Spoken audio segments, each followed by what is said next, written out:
Kieran? Hi, Paul. I'm Kieran Gill from Daily Mail.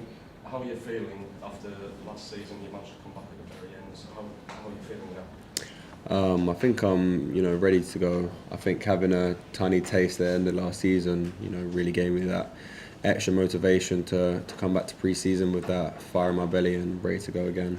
And push on from there. I mean, obviously, the club have been linked with signing a new centre-back. Do you get consulted when the club are looking at centre-backs? Because you're the guy who is going to play next to whoever is signed. No, of course the club are going to sign, whoever they believe is the best centre back to come in and play. Could be playing alongside me, could be playing against me. That's down to the club, and whoever comes in, I know will be a really good player. Peter? Hi, Levi. And obviously the last year's been pretty difficult for you. I was just wondering what it's been like, because you got injured off the back of the Copper Cup. It was the last game you played before coming back. And just take us inside your head, really, because it was this time last year, wasn't it, when it happened? Yeah, it was the first day back of pre-season last year. It was really tough to get my head round, but I'm a strong believer of everything happens for a reason. So I just try and take it in my stride. Seeing the boys, on the pitch every day obviously hurt a lot, but I got over it, and I'm back now, and I feel like I'm a stronger person mentally and physically, and I feel like I'm a better person for it.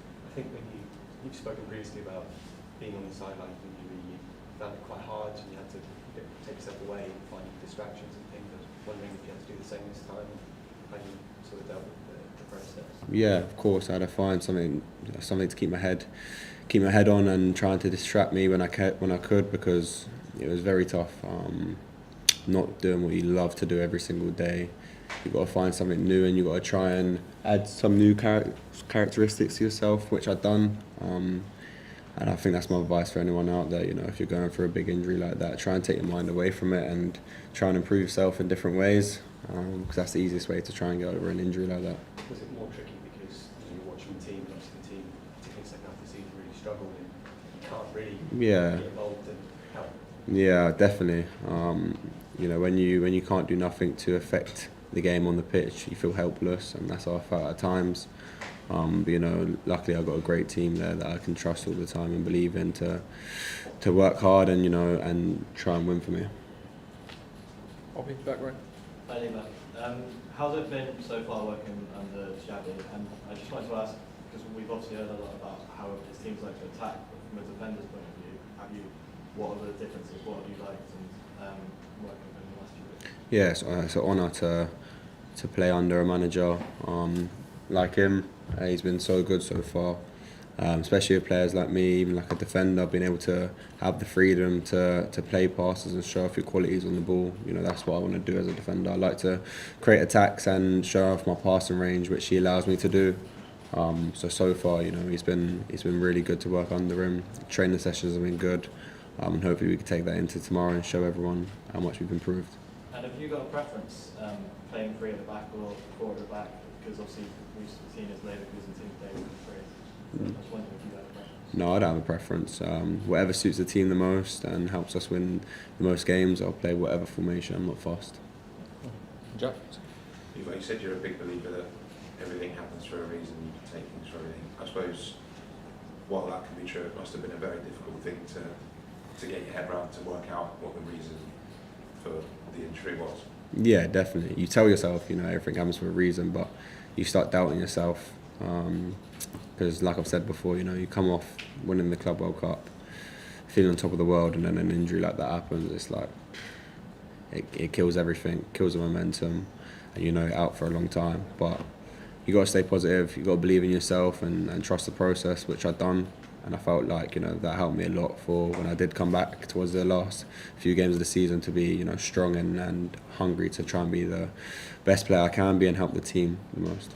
You obviously need, especially in the early days after a big support network around you. Just wondered who helped you the most, whether there are any colleagues or old teammates you reach out to for advice. Oh, I had so many old teammates now. I had so many good people reach out to me, and it meant so much to me. I think I had a couple players from every team I've played for, and it means a lot, because it shows that people still care about you. and that also gives you that motivation to believe in yourself to come back. And just finally, having come back for the final few games of last season, obviously it helped you coming into the pre-season. How do you look ahead to this year in terms of personal ambitions and goals? Is it something you would write down in a journal or on your phone in terms of ticking things off and what sort of things you can do? No, I kind of know my targets in my head, you know. I want to try and take my game to the next level this year. I want to be regarded as one of the best centre-backs in the league this year, 100%. I think coming back for the last 3 games I think I played last season, I think the quality I showed proves that I can be, but I just got to be consistent and show it all the way through this season, and hopefully, you know, I can help my team and lead them on to good things this year. Azar? Hi Levi. If I know rightly, is your dad a Liverpool fan and you grew up watching a lot of Liverpool? Can you tell me a bit about the sort of Xabi Alonso aura and stuff like that, and how the boys feel about him, especially with that sort of background he's got? Yeah, of course, he was an amazing player. Won, I think, was everything there is to win in football. So, you know, we're really proud to play under him, and you know, on the training pitch when he shows his quality that he still has, it shows that it never goes. He's just spraying balls for no reason. It's a perfect pass. So sometimes you can be a bit jealous, but he's an amazing manager to work under, and he was obviously a crazy player. So to learn under him will be so good. Tell us a bit about what Alonso's been like on the training ground. We've heard as well you've had those 2 behind closed doors games as well. What were they like to play in? What was the messaging and stuff like that? Yeah, he's very hands-on, which I prefer. You know, as a manager, you want him to give you the message directly, which he's done. He spoke to me a lot and tried to help me, and I think he's tried doing that with all the boys and putting on his game plan and trying making us play the football he wants us to play, which is really creative, attacking, free-flowing football. Which I think we're doing really well. We've shown it in training, and I think you'll see it tomorrow too. Super. And we'll go here. Gentleman here. Hi, Nick Marking, Parramatta 10.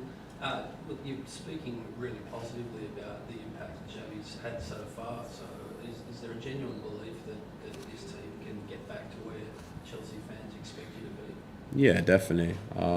Obviously, like I said, we've got an amazing manager, and I really do believe the players that we've got in the change room are some of the best players in the world.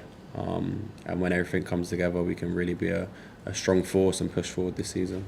You just won on Australia. Have you had a chance to check out Sydney? Not much yet. I want to. We've seen a few things, but I feel like we've got a few more days. I think get the game out of the way tomorrow, and then hopefully we have some free time to go and see the rest of Sydney. Super. Interesting. Hi Levi, Charlotte from Football 360. Have you been surprised by the reception of the Chelsea fans here at Sydney? Yeah, I think the open session yesterday really opened my eyes up. I think the fans were really good. There's so many of them, and I'm really excited for tomorrow. And one more. What have you learnt so far in the Xabi? What would you say?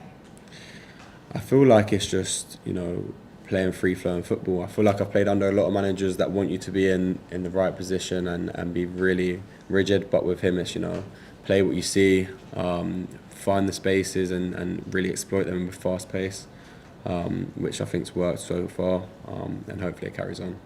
Thank you so much. Thank you. We've got time for 3 more. We'll start with Simon, then and we'll finish there.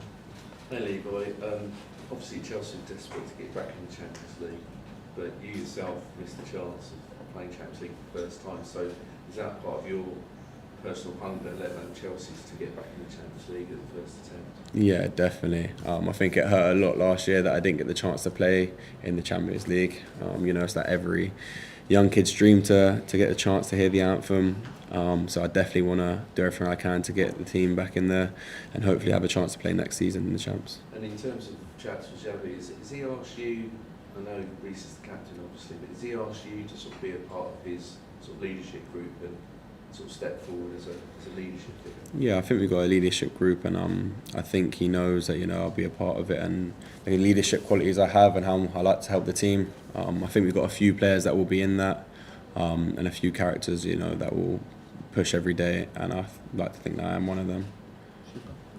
Levi, obviously without the European football this year, what are your expectations of the team? How far do you think this team can go to really challenge Premier League title contenders like Arsenal? Yeah, I feel like we can challenge them. Like I already said, I feel like the players we've got in our team are ready to do that, and you know, having a manager of this quality now, I think when it all comes together, we're definitely going to be able to challenge them and push for the Premier League. Obviously, Cole had a year of injuries last year. What have you seen from him in pre-season heading into this year, which he can really bounce back?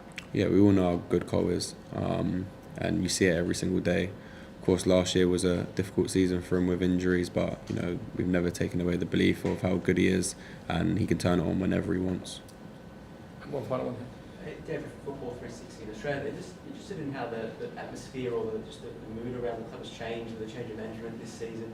Just coming to the other side of the world to play and spend some time together, does that actually help the team bond and get ready for a changed campaign? Yeah, definitely. I think it's really positive, you know, for us to be able to spend this time together and really connect and, you know, be on the pitch every day and work hard. You know, it's a blessing in disguise and it helps us a lot, and I feel like we're going to be ready for this season. Have you spent some time with the young Australian-born Marty in the squad since you've been out here? What can you tell us about him? Yeah, of course. An amazing player. Really, really bright future, and we all hope he goes as far as he can.